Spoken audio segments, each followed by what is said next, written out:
예, 우리 오늘 시편 48편 말씀 보시도록 하겠습니다. 시편 48편 1절에서 14절 말씀 함께 보시도록 하겠는데, 제가 1절 우리 읽고 교독하기로 하겠습니다. 여호와는 광대하시니 우리 하나님의 성 거룩한 산에서 극진히 찬송하리로다.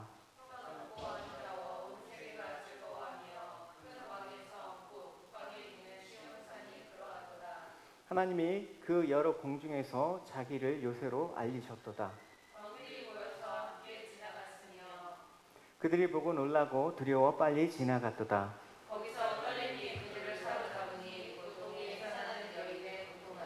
주께서 동풍으로 다시세 배를 깨뜨리시도다.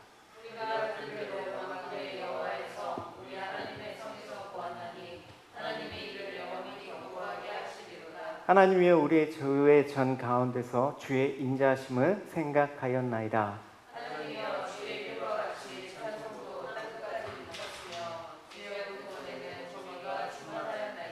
주의 심판으로 말미암아 시온산은 기뻐하고 유다의 딸들은 즐거워할지어다.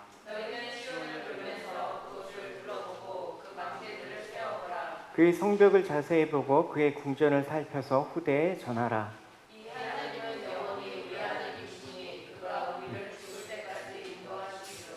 예, 시편 48편입니다. 하나님의 보호로 말미암아 그 시온의 안정과 복됨을 초점을 맞춰서 노래하고 있습니다. 하나님께서 이방의 왕들로 두려움을 사로잡히게 하시고 그 군대를 심판하심으로 인해서 시온을 안전하게 보호하신 사실에 대해서 하나님의 인자와 정의를 찬양하고 있습니다. 하나님의 인자와 정의를 찬양하고 있다. 지난 시간에 우리가 하나님을 찬양해야 되는 그 이유를 제시를 했습니다. 그냥 노래가 아니라고 했죠. 오늘도 마찬가지입니다. 계속해서 우리가 하나님을 왜 찬양해야 되는지 오늘 그걸 보시겠는데, 특별히 인자와 정의를 찬양하고 있다는 사실을 우리가 조금 본문에서 살펴보도록 하겠습니다. 1절에 보시면 시인은 노래하고 있습니다. 여호와는 광대하시니 우리 하나님의 성 거룩한 산에서 극진히 찬송하리로다라고 선을 하고 있습니다. 그러니까 하나님의 성, 또 거룩한 산, 시온, 예루살렘을 의미하는 것입니다. 이게 우리가 이 찬양 시편 48편으로 잘 알고 있는 찬양이 바로 이 찬양이에요. 그 신주께 영광 돌리세, 하나님의 성에서 그의 거룩한 산에서 터가 높고 아름다워 온 세상의 기쁨만 백성이 나와 하나님께 찬양 드리세. 신나지 않습니까? 그래서 특별히 하나님은 시온에서 찬송하겠다라고 한 것은 시온에 뭐가 있기 때문에? 하나님의 임재가 계시기 때문에 그렇습니다. 그곳에서 하나님이 세계를 경영하시고 또한 시온을 안전하게 보호하시기 때문에 하나님을 찬양한다라고 얘기하고 있습니다. 근데 그 하나님을 찬양하는 이유가 1절에 보면 광대하시다라고 얘기를 하고 있습니다. 광대하시다라는 것은 너무나 커갖고 너무나 위대하셔갖고 측량할 수가 없다, 무한하다, 이런 뜻입니다. 그래서 성경에서도 하늘은 나의 보자고 땅은 나의 발등상이니 너희가 나를 위해 무슨 집을 지었고 나의 안식할 처소가 어딨냐. 그러니까 하나님 그만큼 크시다라는 것이죠. 우리가 하나님이 광대하시다라고 할 때 뭐 모르는 사람이 어디 있습니까? 이런 하나님을 극진히 찬송해야 된다라는 것을 모르는 사람이 어디 있습니까? 그렇다면 어떻게 하는 것이 광대하신 하나님을 찬양하는 것일까? 우리가 그거를 오늘 생각을 해봐야 된다라는 것입니다. 시편 기자는 하나님의 성 거룩한 산에서 하나님을 찬송하라고 노래하고 있습니다. 광대하신 하나님을 찬송하는 것은 아무 데서나 찬송할 수 있는 게 아니라는 것입니다. 우리가 가끔 농담 비슷하게 하죠. 노래방 가고 찬송가 몇 곡 부르고 오자 뭐 이렇게. 노래는 부르고 싶은데 또 뭔가 마음에 껴르기 있으면 노래방 가고 CCM을 부르자. 그러지 마세요. 노래방 가시면 그냥 가요 부르세요. 뭐 가요 부른다고 뭐 잡아먹습니까? 그러니까 하나님 거하시는 성에서만 찬양을 온전히 드릴 수 있다라고 얘기를 하고 있는 것입니다. 왜냐하면 하나님의 위대하심은 하나님의 거룩한 성에서 확실하게 나타나기 때문이라고 얘기하고 있습니다. 다시 말해서 하나님의 거룩한 성에 나타나 하나님의 위대하심을 깨닫고 하나님의 위대하심을 높일 때 그 광대하심을 지극히 찬송한다라고 얘기를 하는 것입니다. 그러면 또 우리가 질문해 봅시다. 그럼 거룩한 성은 무엇인가를 아는 게 중요하죠. 거룩한 성이라고 해서 우리가 단순히 어떤 찬양할 수 있는 어떤 공간적인 장소를 의미하는 것인가? 물론 이제 그런 곳에서 모여서 찬송을 하는 것 중요하죠. 근데 여기서 말하는 거룩한 성은 어떤 특별한 공간적인 그 처소를 의미하는 건 아니에요. 어쨌든 거룩한 성에 나타난 위대한 하나님의 위대하신 무엇인가 우리가 아는 게 중요하다라고 또 할 수가 있죠. 그럼 거룩한 성에 대해서 또 2절은 부연해서 설명하고 있어요. 2절을 같이 읽어봅시다. 터가 높고 아름다워 온 세계가 즐거워하며 큰 왕의 성 곧 북방에 있는 시온산이 그러하도다. 시온 그 예루살렘 제가 오늘 또 구글 맵을 이렇게 보면 한번 가보고는 싶어요. 그래서 예루살렘 다 성지순례 가겠다고 하는데 그죠? 효준이가 보내주기로 했는데 저기 제가 이제 그 진짜 하나님의 성으로 가야 될 것 같아 나중에. 어쨌든 경영자 나중에 보내줄래? 우리 같이 갈까? 같이 오케이. 어쨌든 그 예루살렘이 아름다운 곳이기는 하지만 자연 경관으로 본다 그러면 사실은 세계가 즐거울 할 만큼 비경은 아닙니다. 자연적으로 어느 곳보다 아름답기 때문에 찬양한다라는 게 아닙니다. 그러니까 그 터가 아름다워서 세계가 즐거워한다는 말은 무엇입니까? 그곳이 바로 광대하신 하나님이 임재하신 곳이기 때문에 찬양을 드려야 되고 아름다운 곳이라는 것입니다. 하나님이 임재하신 곳이 초막이라면 그 초막은 가장 아름다운 곳이 됩니다. 할렐루야. 내 주 예수 모신 곳이 그 어디나 하늘나라. 가장 아름다우신 만왕의 왕이 머무시는 곳이 아름답지 않다면 과연 어디가 아름답다라고 얘기할 수가 있겠습니까? 그러니까 시온산이 높고 아름다움은 그곳이 거하는 하나님으로부터 오는 그 것이기 때문에 아름다운 것입니다. 그리고 그 아름다움이라는 건 궁극적으로 뭐예요? 어떤 사람이 아름답다라고 얘기할 때 우리는 보통 이제 외모를 갖고 얘기를 해요. 저 사람 참 아름답다. 근데 이제 나이가 좀 먹어서 외모의 평준화가 이루어지는 시기가 온단 말입니다. 그죠, 여러분? 지금 우리가 그런 때를 이제 맞이하고 있어요. 김용희 선교사님이 항상 하는 말이에요. 한 50만 되면 외모의 평준화가 일어나. 다 평등해져. 그때 아름다움은 뭡니까? 그때 아름다움은 우리 안에서부터 품어나오는 인격, 삶의 그런 어떤 굴곡이 여정 가운데 다듬으신 하나님의 흔적. 그러니까 우리가 하나님이 하나님이 아름다우신다. 그러면 하나님 우리가 볼 수 없는 분이잖아요. 영이시기 때문에 하나님이 아름답다라고 한다 그러면 우리는 어떤 걸 뜻합니까? 하나님의 행하신 아름다운 그 일들을 뜻하는 것입니다. 그러니까 그 아름다운 일이라는 건 뭘 뜻하냐? 바로 오늘 시편 기자는 하나님의 백성을 안전하게 보호하심으로 그 아름다움을 나타내는 것입니다. 여러분, 어머니가 왜 아름답습니까? 이런 어머니는 아름답지 않죠. 애기 나오자마자 애기 방치해 놓고 PC방 가고 게임하고 하다 애가 굶어 죽어. 우유를 안 줘갖고. 그 어머니는 아름답습니까? 그렇지 않죠.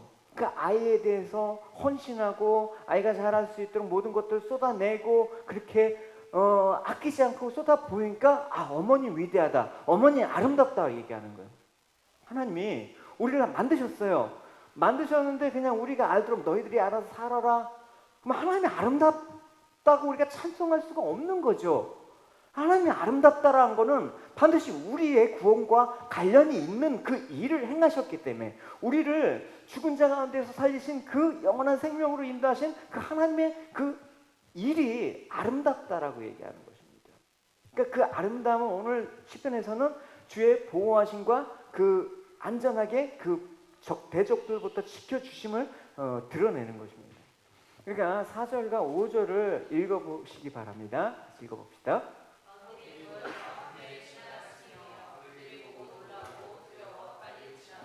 하나님이 그 대적들을 두렵게 하셨다란 말입니다. 여러분, 우리가 공포 영화나 드라마를 한 번쯤 본 적이 있을 것입니다. 공포영. 제가 어렸을 때 전설의 여왕 갈 때 고미호가 그렇게 무서웠어요. 아니면 다리 하나 갖고 네 다리는 하는데 밤에도 무서워갖고 다 그렇게 보셨죠? 그럼 어떻게 합니까? 이렇게 갖고 실눈을 뜨고 봤어요. 입을 뒤집어 쓰고 이렇게 봤어요, 여러분. 그러니까 뭐 두렵죠. 그러니까 거기 공포에 사로잡힌 그 등장인물을 한번 보십시오. 막 두려움에 떨어서 그 눈에 초점을 잃은 그런 혼이 나간 사람, 그런 것 같다라는 것입니다. 그 뜻이 누구한테? 하나님으로부터 그 두려움에 떨어서. 그러니까 시인은 그 시온을 치러온 대적의 상태가 바로 그와 같다라고 얘기하고 있습니다. 그래서 5절에 보면 놀랍고 두렵다라고 하는 거는 넋이 나가고 정신이 그냥 콘줄이 났다라는 것입니다. 그러니까 빨리 갔다 급히 도망쳤다라는 것입니다. 그래서 6절에서는 그래서 대적들이 큰 두려움에 사로잡혀 갖고 어떻게 합니까? 그 두려움의 고통이 어느 정도냐면 해산하는 여인의 고통 같습니다. 저는 가끔 이제 힘들다고 이제 아내한테 얘기하면 아내가 할 말이 없게 만들어. 애기 낳아봤어? 할 말이 없는 거야. 남자들 할 말이 없는가 거기서. 그게 굉장히 큰 무기예요. 애기 낳아봤어? 해산하는 고통. 그러니까 우리가 보통 제가 이제 교통사고 당해서 이제 진료를 받다 보면 항상 주마다 체크를 해요. 체크업을 하는데 고통의 강도를 뭐에 10부터 이제 0부터 10까지 해갖고 오늘은 상태가 어떤지 그 세 항목별로 체크해갖고 이게 나아졌는지 그걸 본단 말입니다. 근데 10의 항목의 기준이 뭐냐면 해산의 고통이에요. 그러니까 아기 낳았을 때. 근데 저는 사실 10의 항목은 잘 몰라요. 해산을 해봤어야지 알지. 그러나 사도 바울이 말한 것처럼 그 해산의 고통으로 내가 너를 낳았다. 그 말의 의미를 알기 때문에 뭐 다른 측면에서는 또 알 수 있을 것 같아요. 어쨌든 뼈 마디가 끊어지는 듯한 그 온살이 찢기는 듯한 그 고통과 같이 그 대적들이 하나님으로 인해서 두려움에 떨었다. 7절은 이 대적들의 상태를 뭐라고 얘기하고 있냐면 동풍으로 다시 배를 깨트리는, 그러니까 파손하는 배에 비유하고 있습니다. 예루살렘을 치러 왔던 대적들이 처하게 된 형편을 이렇게 묘사하고 있습니다. 대적들이 왜 이렇게 된 것입니까? 예루살렘이 튼튼했어요. 물론 이제 고지에 있었으니까 천연 요새이긴 하지만 그것만 갖고 예루살렘을 자기 지킬 수가 있겠습니까? 이게 지금 추정하기로는 아수르의 산의 군대가 포위하고 있었던 그런 상황들을 배경으로 추정을 하고 있습니다만 어떤 공격에도 흔들림 없었던 든든히 설 수 있었던 까닭은 천연의 요새이기 때문이 아니라 하나님이 함께 하시기 때문에. 근데 그 하나님은 전능하신 분이다. 그 하나님이 그 행하시는 일들 때문에, 그 행하시는 일은 뭐냐? 그의 백성을 지켜주시고 보호하심, 그 구원에 관련되어 있기 때문에 안전하다라는 것입니다. 그래서 시편에 보면 자꾸만 시인이 고백하잖아요. 하나님 나의 피난처시다란 말을 계속해서 반복을 하고 있잖아요. 그래서 8절을 한번 읽어봅시다. 우리 하나님의 성에서 구원하니 하나님이 이를 영원히 경건하게 하시리다. 그러니까 하나님이 함께 하시는 곳이 견고하다라는 것입니다. 안전한 곳이 이 세상에 여러분 어디 있습니까? 없어요, 여러분. 하나님이 함께하는 곳만이 안전하시는 것입니다. 전능하신 하나님이 세우고 지키기 때문에 견고할 수밖에 없는 것입니다. 건물을 지을 때 기초가 튼튼해야 됩니다. 기초가 부실하면 건물이 무너질 때문에. 그래서 요즘 지은 집들도 여러분 잘 사셔야 된다라고 얘기했잖아요. 너무 부실로 막 그냥 판자 세워놓고 막 그렇게 했기 때문에 브릭으로 된 그런 좋은 걸 사야 되죠. 그래서 저도 오늘 노티스 줬어요. 그래서 주일날 설교했잖아요. 몸이 가까이 와야 된다고 하니까 그냥 그 노티스 줘버렸어요. 그래서 어쨌든 노티스 줬으니까 29일 날만 무조건 나가겠다고 해갖고 지금 집은 알아보고 있는데 어쨌든 뭐 좋은 집으로 인도하시겠죠. 그래서 예수님은 산상수훈 끝에 반석 위에 집은 집과 모래 위에 지은 집을 대조하면서 이렇게 강론을 하셨습니다. 그러므로 누구든지 나의 이 말을 듣고 행하는 자 그 집을, 여기 그 집을 오늘 그 시편에서 시온, 예루살렘, 그리고 또 궁극적으로 성전인 우리 몸을 뜻하는 것입니다. 반석 위에 지은 지혜로운 사람 같으니 비가 내리고 창수가 나고 바람이 불어 그 집이 부르치되 무너지지 아니하나니 이는 주추를 반석에 놓은 까닭이요 나의 말을 듣고 행하지 아니한 자는 그 집을 모래 위에 지은 어리석은 사람 같으니 비가 내리고 창수가 나서 바람이 불어 그 집에 부딪힘에 무너져 그 무너짐이 심하니라. 그러니까 우리 신앙생활에 있어서 가장 중요한 건 내 중심이 무엇이냐가 중요한 것이죠. 내 안에 누가 계시냐가 중요한 것이죠. 그래서 하나님 믿는 백성의 가장 중요한 것은 그 중심에 하나님이 임재하는 것, 하나님의 동행, 하나님이 함께하심, 이것이 가장 중요한 것입니다. 사람은 자기 중심에 따라 마인드가 바뀌는 거예요. 그러니까 중심이 틀어지면 다 틀어지는 거예요. 우리 삶의 기초는 바로 내 안에 뭐가 있느냐에 따라서 달라있는 것입니다. 민수기 13장에 보면 여러분 잘 아시는 그 내용이 나와요. 어떤 일이 벌어집니까? 그 12명의 정탐꾼 얘기가 나오지 않습니까? 정탐꾼이 가나안 정탐을 마치고 돌아왔어요. 근데 10명의 정탐꾼이 악평을 하는 거예요. 그냥 근데 그 악평을 했는데 그 10명의 정탐꾼의 보고가 또 틀린 게 아니란 말입니다. 맞는 얘기란 말입니다. 그러니까 그 10명의 정탐꾼이 젖과 꿀이 흐르는 땅이 맞고요. 또 그들이 올 때 과실이 달린 그 가지를 두 사람이 막대기를 꿰갖고 들어왔거든요. 그러면서 과실이 풍부하고 더불어서 그 성읍이 아주 견고하고 그곳에 크고 큰 백성이 있습니다. 다 맞는 말을 했습니다. 근데 그걸 왜 악평이라고 얘기합니까? 이런 말을 했죠. 우리는 스스로 보기에도 메뚜기 같으니 그들이 보기에도 그와 같았을 것이다 라고 얘기해요. 정확한 보고입니다. 아주 객관적입니다. 근데 이게 믿음과 상관이 없다라는 거죠. 믿음이 있으면 여러분 안악자손이 작게 보인다? 그러진 않습니다. 요즘 우린 믿음을 갖고 있지만 여러분들은 어떨지 모르지만 저는 여전히 믿음으로 있지만 두려울 때가 너무나 많습니다. 세상이 너무나 거인 같고 세상의 제약이 너무나 큰 파도와 같이 느껴져서 어쩔 땐 정말 무력할 때가 있습니다. 그러니까 제가 이게 믿음이 없어서 그런 건가? 믿음이 있어도 그런 걸 어떻게 해? 그러니까 이들의 보고는 정확했단 말입니다. 그럼 한번 봅시다. 다윗과 골리앗의 싸움은 여러분 잘 아실 겁니다. 그러니까 다윗이 골리앗이 아주 기골이 장대한 것을 보고 다윗은 그거를 조그맣게 여겼을까요? 그렇진 않죠. 다윗은 다 봤습니다. 다윗이 믿음이 있었기 때문에 골리앗이 작게 보인 게 아니라 큰 건 여전히 큰 겁니다. 그러니까 다윗은 세상의 견고함도 봤지만 뭘 봤습니까? 그보다 더 크신 하나님을 봐야지만 그게 아무것도 아닌 것처럼 느껴지는 것입니다. 하나님이 함께 하심을 알았기 때문에 그게 아무것도 안 느껴져야지만 대적을 이기신 하나님을 신뢰하는 것이죠. 여러분 사울이 있지 않습니까?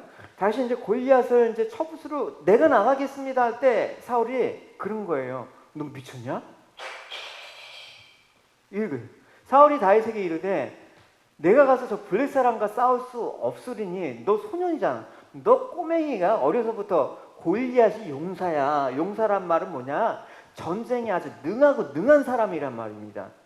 쉽게 말해서 사울이 다윗에게 이렇게 말하는 것. 야, 골리앗은 어렸을 때부터 산정산수는 다 겪은 예를 들어서 이종 격투기 선수야. 너는 아무것도 모르는 애잖아. 너가 어떻게 이기냐? 그럼 다윗은 어떻게 봤습니까? 다윗이 골리앗이 용사이든 이 사람이 이종 격투기 선수든 다윗은 그게 중요한 게 아니에요. 골리앗이 뭐를 봤습니까? 다윗은 살아계신 하나님 모욕한 거예요. 다윗은 이게 보인 거예요. 그러니까 다윗이 양을 지킬 때 사자나 어떤 곰이 양이 물어가면 뒤를 쫓아가고 막 짐승을 쳐서 그 입에서 양을 건져내지 않았습니까? 그 짐승이 덤벼들면 때려잡습니다. 그래서 하나님께서 다윗과 늘 함께 하시고 다윗을 지켜주셨다라는 걸 알 수가 있었어요. 그러니까 살아계신 하나님의 군대를 모욕한 골리앗은 다윗에게 있어서 뭐로 보였어요? 그냥 하나의 짐승처럼 보이는 거예요. 아무리 호랑이 같은 곰이라고 할지라도 짐승에 불과함. 그래서 오늘 시편 말씀이 바로 그런 거예요.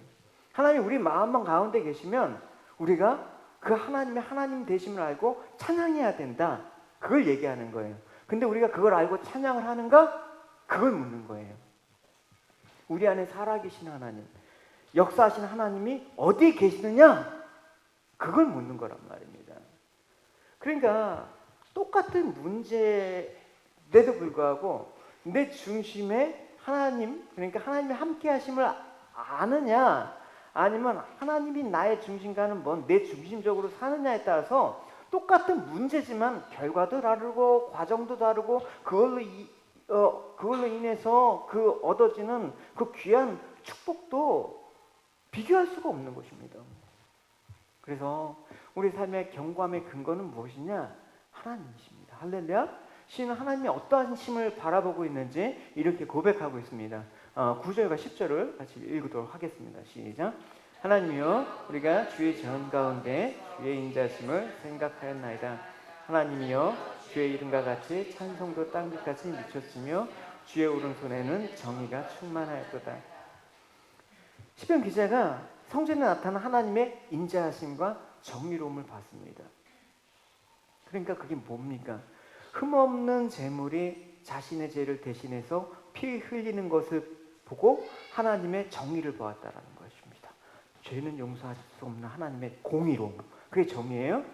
근데 피를 흘린 그 제물의 피를 보고 그 죄와 허물을 용서하신 하나님의 인자심을 본 거예요. 그게 하나님의 사랑, 하나님의 인자심이에요. 헤세드. 그러니까 하나님의 공유, 하나님의 사랑은 같이 가야 된다라고 얘기했잖아요. 그러니까 우리는 하나님의 인자하심과 하나님의 정의를 어디서 봅니까? 독생자 예수 그리스도의 십자가를 통해서 보는 거예요. 우리가 주님의 십자가를 바라봅니다라고 할 땐 이 두 가지 측면을 다 바라봐야 되는 것입니다. 사랑의 하나님, 그 사랑의 하나님, 그 인자하심 속에는 하나님의 그 공의로움, 정의로움이 같이 반영이 돼야 된다는 것입니다. 그래야지 하나님의 위대하심을 우리가 찬양할 수가 있습니다.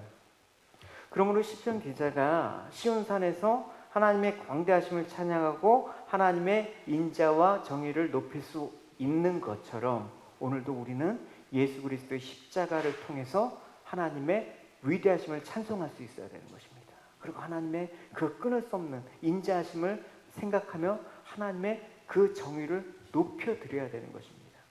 그러니까 성도인 우리가 주의 전에서 생각할 것은 무엇입니까? 우리가 주의 전이잖아요. 그러면 주의 아름다우신 일이 나타나야 되는데 반드시 뭐로 나타나는 거예요? 주님의 인자하심으로 나타나는 거예요. 하나님의 정의와 하나님의 사랑이 우리 가운데 나타나는 게 찬송이에요. 그래서 우리가 입으로 부르는 노래만 찬송이라고 생각하시면 오늘도 안 되는 것입니다. 그래서 죄 없는 주께서 우리의 죄를 대신해서 피 흘려 죽으신 십자가에서 생각해야 될 우리의 찬송은 하나님의 인자하심. 그래서 주의 인자하심이 생명보다 낫다라는 고백을 하고 있지 않습니까? 그러니까 십자가에서 우리가 주의 인자하심이 아니라 다른 거, 다시 말해서 세상의 복이라든지 형통함이라든지 어떤 개인적인 문제 해결과 같은 그것만이라고 했어요. 그것만 생각한다면 그건 주의 인자하심에 대한 생각이 없는 거라고 할 수가 있습니다. 근데 그럼에도 불구하고 우리의 현실은 예수를 말하는 것 같지만 예수와 닮은 삶들을 살아가기 힘들어하고 또 자기를 부인해야 되지만 자기가 부인이 안 되며 하나님의 인자하심을 노래하지만 하나님의 인자하심과 상관없는 그런 고백을 하는 우리의 모습을 볼 수가 있습니다. 십자가를 말하면서 주님의 인자하심을 생각하기보다는 내 육신의 이익을 생각하고 있는 모습을 발견하게 됩니다. 이것은 무엇이냐? 주의 인자하심에 대한 그 깊은 고백을 우리가 해야 되는데 하지 못하기 때문에 그래요. 그럼 주의 인자하심과 관련해서 조금 더 생각을 해보겠습니다. 11절 같이 읽어보겠습니다. 시작.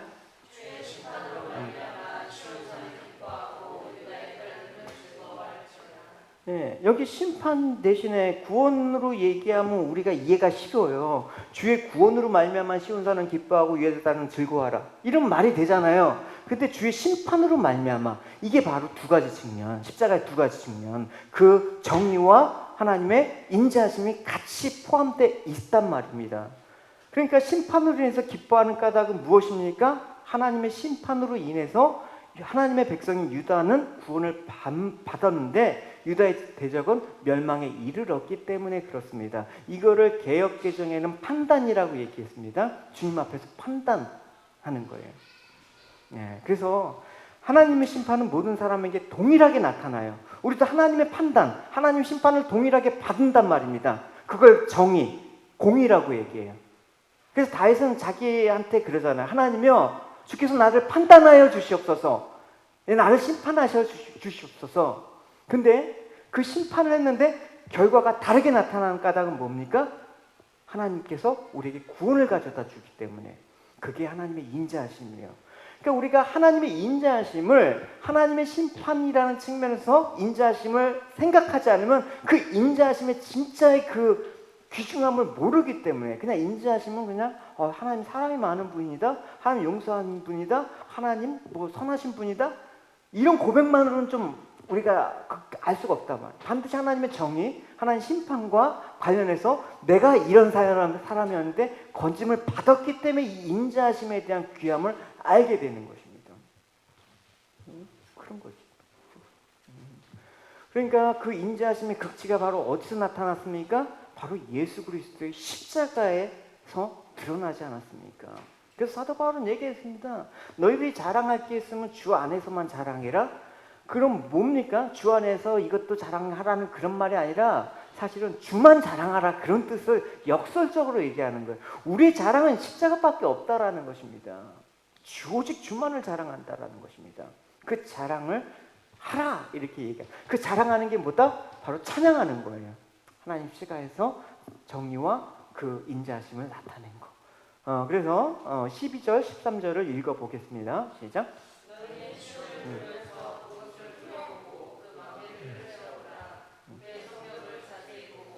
그 궁전을 살펴서 후대에 전하라.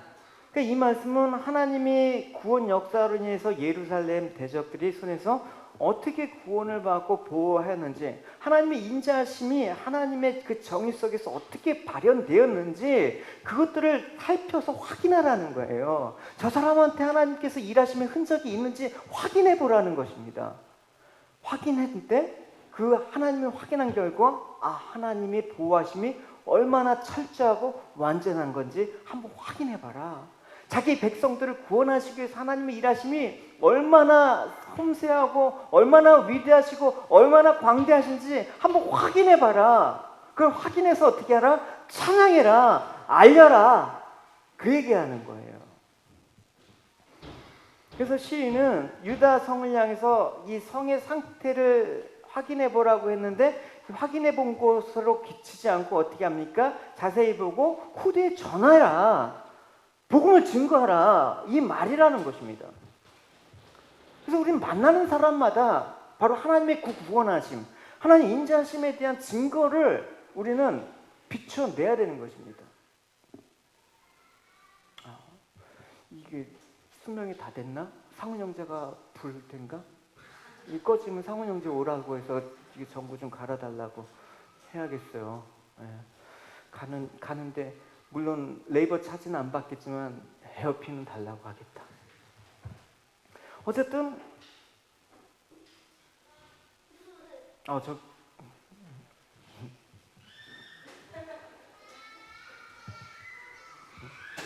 그러니까 하나님의 그 신앙들이 하나님의 구원하심이 대대로 전수되게 하라. 여러분, 이 말은 출애굽하는 이스라엘 백성에게 하나님께서 유월절을 지키라고 하시지 않았습니까? 그러면서 이스라엘 백성 가운데 처음 난 것은 다 당신께 돌리라고 말씀하셨습니다. 그래서 그 아들들이 그 연유, 왜 처음 난 걸 다 하나님께 드려야 됩니까? 라고 이유를 묻거든 하나님께서 장자의 재앙에서 구원하실 때 이스라엘 처음 난 것들을 보호하셨기 때문에 그렇게 하라고 얘기를 하셨습니다. 결국 이스라엘에 대해서 하나님의 구원의 역사를 자손에게 가르쳐서 하나님의 그 구원하심, 하나님의 그 아름다우심, 하나님의 그 광대하심을 계속해서 알려라, 그 얘기를 하고 있는 것입니다. 가르쳐야 된다는 것입니다. 그래서 그 이스라엘 백성 후손들이 하나님 유일한 구원자이시고 하나님의 그 정의와 인자하심을 통해서 우리가 그 하나님을 바라봐야 될 그 분임을 알게 하는 것입니다. 우리가 이제 어느덧 우리 교회도 이제 2세대들이 많이 태어났어요. 이제 처음에는 초창기에는 우리가 이제 처음 세대인데 이제 2세대들 태어났습니다.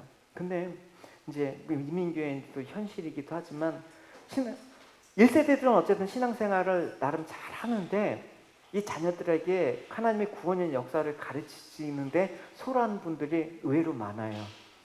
그냥 자녀들 신앙은 자녀들, 내 신앙은 내 신앙. 이렇게 되면 안 되는 것입니다. 자녀들에게 세상 지식을 쌓는 일에 많은 투자를 하면서 하나님의 알게 하는 일에 열심을 내지 않는 사람들이 참 많습니다. 이거는 여러분 우리가 반성을 해야 돼요. 반성을 해야 돼요. 물론 또 저부터도 반성을 해야겠죠. 그래서 하나님의 자녀들이 생명을 얻는 일에 우리는 열심히 해야 되는데 소홀하게 하면 썩을 것을 위해서 수고하는 사람이야. 기껏 자식 다 키워놨는데 그냥 하나님의 자녀로서의 정체감도 없고 그냥 세상 가운데 빠져버리면 이건 헛수고야. 자녀들에게 이렇게 얘기했잖아요. 이스라엘아 들으라. 우리 하나님 여호와는 오직 유일하신 여호와이시니 너는 마음을 다하고 뜻을 다하고 힘을 다하여 내 하나님 여호와를 사랑하라. 오늘 내가 내게 명하는 이 말씀을 너는 마음에 새겨서 이제 내 자녀에게 부지런히 가르치고 집에 앉아 있을 때든지 길에 갈 때든지 누워 있을 때든지 일어날 때든지 이 말씀을 강론하라라고 얘기하고 있습니다. 계속해서 가르치란 말입니다. 가정은 하나님의 가르침을 구체적으로 실현할 수 있는 최초의 교육 공간이에요. 이 가정에서 교육이 잘 되면 여러분 교육 걱정 안 해도 돼요. 최고의 교육을 또 가르칠 수 있는 사람은 목사가 아니라 부모님이. 하나님께서 우리를 부모로 불러주셨을 때 자녀에게 반드시 해야 될 의무는 말씀과 신앙을 전수하라는 그런 책임을 주셨습니다. 우리가 세상적으로 자녀를 잘 길러내는 것도 중요하지만 영적으로 하나님의 자녀를 잘 길러내지 못하면 부모로서의 책임을 다하지 못한 것입니다. 저는 차라리 여러분 자녀들 사교육 시키는 것보다 성경 공부 교사를 여러분 붙여주세요. 제가 대학 다닐 때 이제 학생들 영어 수학 과외를 많이 했었거든요. 했는데 특이한 과외가 들어왔어요. 어떤 과외냐면 우리 아이 성경 공부 시켜달라는 과외가 들어왔어요. 나는 되게 신기했어. 그 부모가 도대체 어떤 부모인데 다 국영수 그 중심에 입시 매진하고 있는 그런 분위기에서 어떻게 성경 공부를 시키는 과외를 하느냐. 그 아이는 볼 것도 없습니다. 그러면 우리가 하루 종일 삶이 있으니까 하루 종일 가르쳐야 되는데 시간도 없고 한계가 있으면 최소한 고민을 해봐야죠. 여러분 고민을 하면서 우리 자녀의 모든 삶 속에서 하나님의 섭리와 복음과 내 죄 때문에 십자가를 지신 구원의 예수님과 부활의 주님을 가르치고 그 마음에 살아계신 하나님의 말씀으로 계속해서 심어줘야 된다라는 것입니다. 그게 내 성경에 대한 지식이 없다 그러면 자녀랑 같이 성경책을 읽으시고 같이 그냥 성경책 가운데 하나님께서 주신 그 은혜를 나누면 그 자녀는 틀림없이 잘 성장해요. 제가 보증하는 게 아니라 하나님의 말씀이 그렇다니까요. 그러니까 자녀 인생은 하나님의 말씀에 붙들려서 말씀의 삶이 되는 사람으로 자라게 하는 게 부모의 놀라운 특권이고 사명입니다. 제가 예결을 왜 이 통역자를 굳이 안 치겠어요? 물론 예배를 섬기는 차원에서 그렇지만 내 자녀를 붙들기 위한 방편의 또 하나예요, 여러분. 아빠로서. 그러지 않으면 안 될 것 같아. 그러니까 제가 자존심 다 내고 아빠 무식하니까 좀 도와달라. 왜? 이거라도 해야지 스크립을 보고 고민을 하고 어떻게 할까 하면서 말씀을 한 구절이라도 더 보기 때문에 하는 거예요. 왜 12학년인데 할 건 태상하고 시험을 앞두고인데 왜 주일날마다 계속 깨워갖고 아니면 전날에 그 주일학교 할 거 율동도 시키고 계속 준비하라고 해요? 세상에 그런 것들은 2차적인 거예요. 너가 무엇에 먼저 마음을 두지, 무엇이 중심인지 계속해서 부모로서는 그거를 심어줘야 되고 그걸 방향으로 이끌어가는 게 부모의 최선의 할 일이에요. 세상은 인류 대학 가고 인류 기업에 입사하는 걸 성공의 기준으로 삼지만 안타까운 것은 교회 안에서도 내 자녀들에게 세상이 잣대로 그렇게 바라보고 그런 거. 어느 자식 보니까 참 좋은 대학 다니네. 어느 자식 보니까 참 좋은 직장이네. 이게 아니에요, 여러분. 우리가 본받아야 할 때가 뭡니까? 참 바르게 신앙이 잘 성장했구나. 이런 게 도전되는 분위기를 우리 만들어가야 되는 거예요. 안타까운 현실 속에서 우리가 좀 부모로서 좀 반성을 해야 되죠. 분명한 것은 가장 귀한 축복은 예수님 잘 믿는 거예요. 하나님 경외하고 예배하는 사람이 되고 그 사람이 잘 된 거예요. 그래서 부모라면 자녀에게 제일 좋은 걸 줘야지 부모 아닙니까? 여러분에게 제일 좋은 건 뭐예요? 윤자매님한테 자녀한테 제일 좋은 줄 수 있는 건 뭐예요? 이제는 분명해져야 돼요. 신앙밖에 없구나. 하나님 믿음밖에 없구나. 하나님이 아름답고 이 위대하신 일들을 자꾸만 자녀에게 심어주는 거, 그것밖에 없는 거예요. 그것 빼면 내가 다 주었는데 그것만 빼면 다 있는 거예요. 신앙에 있어서 가장 핵심은 뭐냐? 하나님의 인자와 정의를 바르게 가르치는 거. 열심히 하면 주님께서 너 좋은 대학교 보내줄 거야. 이건 바른 가르침이 아니에요. 그죠? 그러니까 우리가 지식으로 하나님의 인자하심이 무엇인지 알고 있지만 그 알미 나를 주의 인자하심으로만 감사하고 인자하심으로만 찬양하고 인자하심으로만 하나님의 광대하심을 찬양하지 않는 삶을 산다고 한다면 우리도 역시 하나님의 인자하심을 모르는 사람들이에요. 그래서 하나님의 인자하심 반드시 그 거룩한 성에서 발현된다고 했죠. 그러면 그 시온산은 어디예요? 바로 우리 아닙니까? 그래서 아비들아 너는 자녀를 노엽게 하지 말고 오직 주의 기운과 훈계로 양육하라. 이거는 제가 스크립을 건너뛰었는데 이거죠. 너희는 너희가 하나님의 성전인 것과 하나님의 성령이 너희 안에 계신 걸 알지 못하느냐? 거룩한 성에서 하나님의 임재가 나타나고 하나님의 광대하심이 드러나야 된다라는 것입니다. 그러니까 우리 안에 하나님의 인자하심과 하나님의 정의가 드러나야지. 여러분, 우리가 죄로 인해서 죽어야 될 존재인데 감히 하나님이 거하는 성전이라고 불릴 수 없는 사람이잖아요.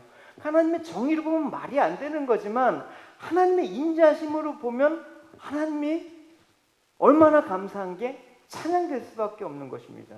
이게 모두 예수 그리스도의 십자가 은혜 안에서만 가능한 일이라고 얘기를 하는 것입니다. 사도 바울은 고린도 이제 계속 지금 묵상하고 있는 내용이 뭡니까? 그 마게도냐 교회가 그 예루살렘 그 성 교회들이 그 기근으로 인해서 어려움에 빠졌을 때 구제 헌금에 관한 얘기예요. 근데 헌금에 관한 얘기를 하면서 너희들이 어떻게 하라? 하나님의 은혜로 넘치도록 풍성히 하라. 그 얘기를 하고 있는 것입니다. 세상에 어떤 것도 불가능한 일은 하나님의 인자하심, 하나님의 자비하심으로 말미암아 가는 게 된 거예요. 우리가 죄인이었는데 하나님의 자녀가 된 거는 우리 어떠한 것도 될 수가 없고 하나님의 오직 인자하심만이 가능한 거기 때문에 그 인자하심에는 죽을 수밖에 없었던 하나님의 정의가 있었기 때문에 그 인자하심이 소중하게 느껴지는 거예요. 그래서 우리가 그리스도 안에서 하나님이 위대하시다고 찬양할 수밖에 없는 것입니다. 그래서 시인은 14절에서 그 하나님의 인자하심에 대해서 너희가 안 알았느냐? 그래서 이렇게 고백해요. 영원히 찬양하라. 죽을 때까지 같이 읽어봅시다.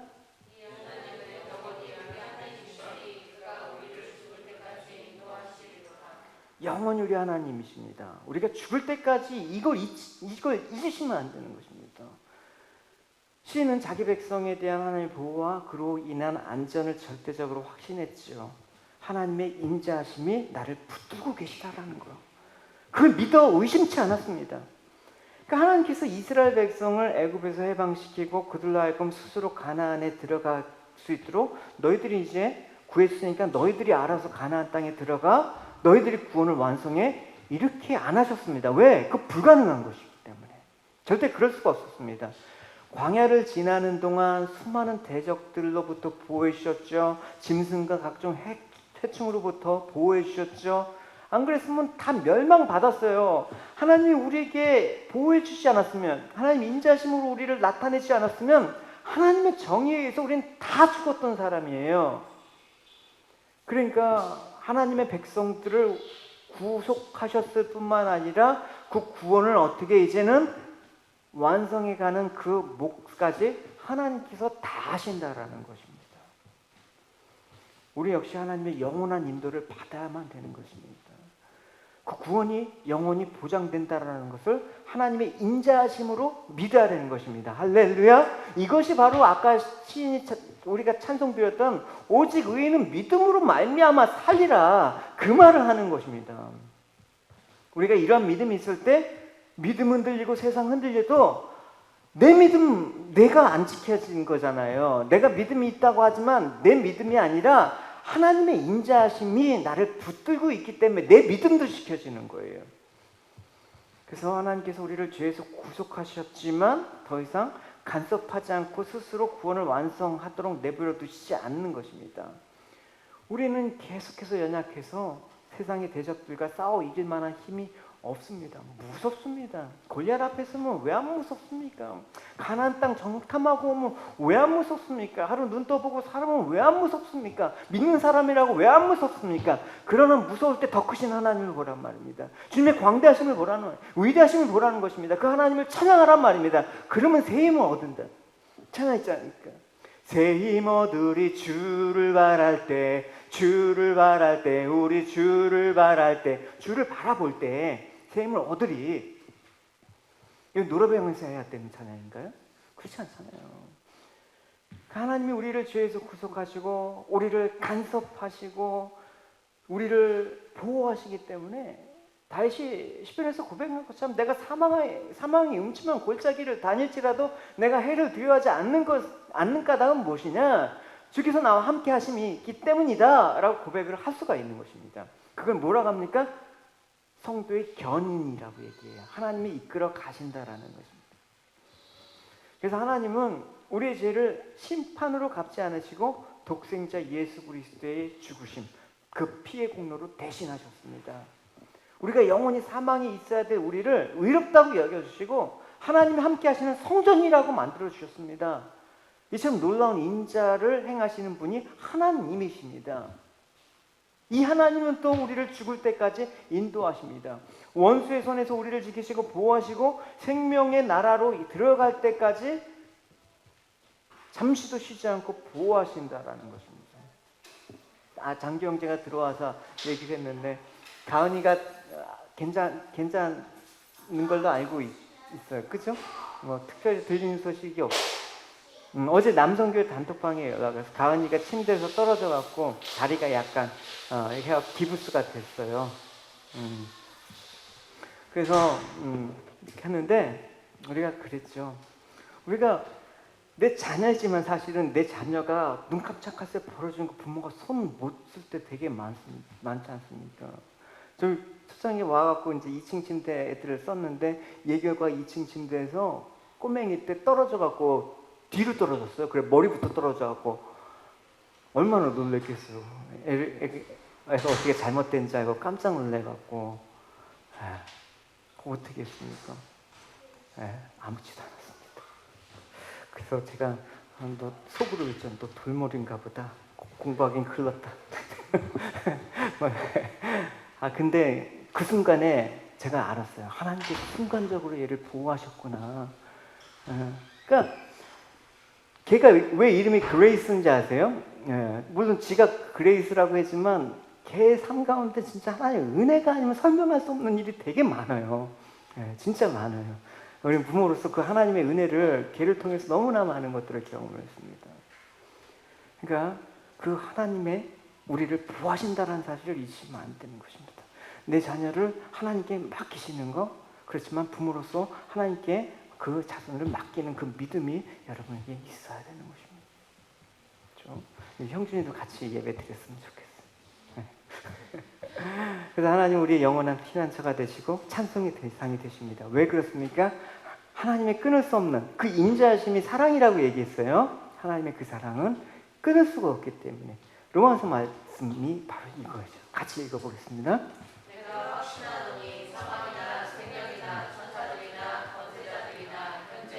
장래일이나 능력이나 높음이나 기쁨이나 다른 어떤 피조물이라도 우리를 우리 주 예수 그리스도 안에 있는 하나님의 사랑에서 끊을 수 없습니다.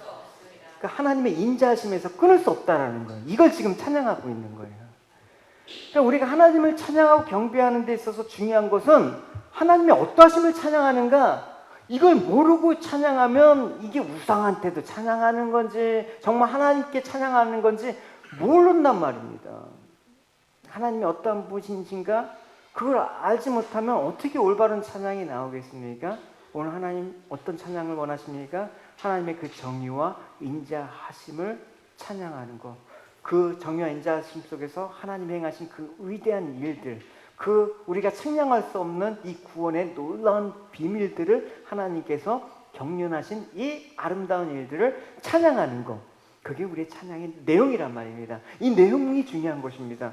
목소리가 좋지 않아도 내가 악기를 잘 못 다뤄도 괜찮아요. 이 내용을 드리는 찬양을 들을 수 있는 사람이 가장 아름다운 찬양을 드리는 사람이에요. 할렐루야. 여러분, 그래서 다 찬양 사역자가 되셔야 되는 거예요. 우리가 잘 알고 있는 그 BY 있지 않습니까? BY 참 신앙이 좋은 친구잖아요. 그 BY가 한 게 이 찬양이에요. 그 쇼미더머니에서 우승한 그 자화상이라는 곡이랍니다.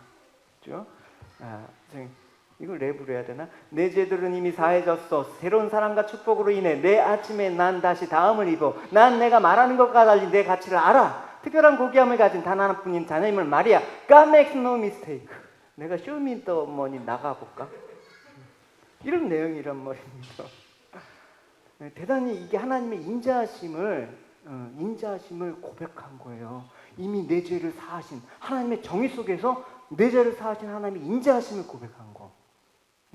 이런 그 친구 보고 랩이 하나님 찬양이냐? 누가 그런 몰상식한 말을 해요? 이 친구는 하나님께 근사한 찬양을 하는 거예요.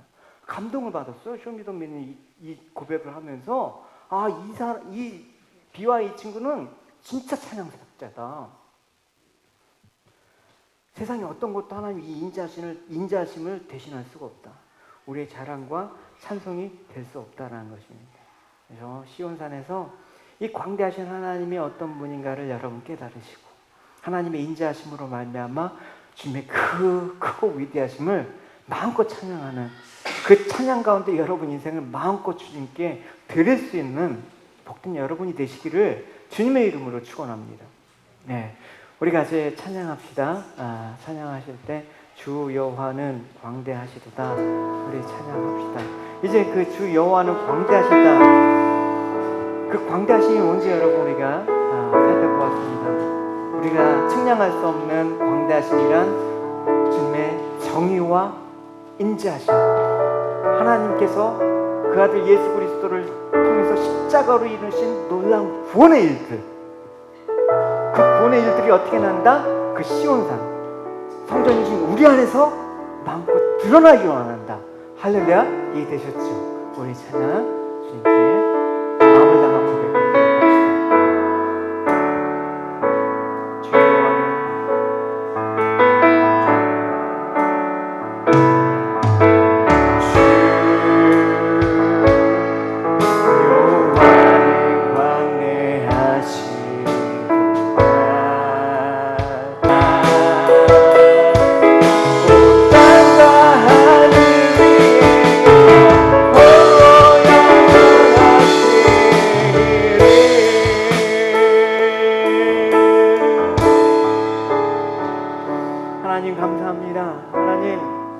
다시 한번 주님의 그 정의로우심과 그 인자하심이 내 평생에 주님을 따를 수 있는 아버지 힘임을 다시 한번 고백합니다. 하나님, 어떤 걸로도 하나님의 인자하심을 대신할 수가 없음을 고백합니다. 어떤 것으로도 하나님 우리의 구원을 위해서 우리가 할 수 있는 일은 없음을 고백합니다. 하나님, 오직 의인은 믿음으로 말미암아 산다라는 이 고백이 하나님의 인자하심을 통해서 아버지 성전인 아버지 우리를 통해서 드러나고 하나님 전해질 수 있도록 아버지 우리 삶들을 아버지 인도하여 주시옵소서. 하나님 우리가 자랑할 것은 오직 주님밖에 없음을 고백합니다. 다시 한번 우리 평생의 힘이 되신 주님께서 아버지 세상의 아버지 풍조와 세상의 물질주의와 세상의 하나님 쾌락과 세상의 그 음란과 유혹들이 하나님 우리로부터 하나님 계속해서 공격해올 때마다 하나님 우리가 주님의 인자하심을 찬양하며 다시 골리앗을 바라봤을 때 주님의 더 크고 더 위대하심을 바라보았기 때문에 하나님을 모독한 그들 다가간 것처럼 우리가 세상을 향해서 그렇게 담대할 수 있는 것은 내 힘과 의지가 아니라 주님의 인자하심을 하나님 알고 깨달아 그 인자하심을 고백하고 나타냄으로 말미암아 세상의 모든 두려움을 물리치시고 영원한 주님의 나라로 인도하신 그 주님의 은혜를 하나님 저희들 날마다 고백하며 경험하며 그 은혜의 나눔에 풍성한 저희들 될 수 있도록 주님 인도하여 주시옵소서. 오직 주님 홀로 영광 받으시며 예수님의 이름으로 기도드렸습니다.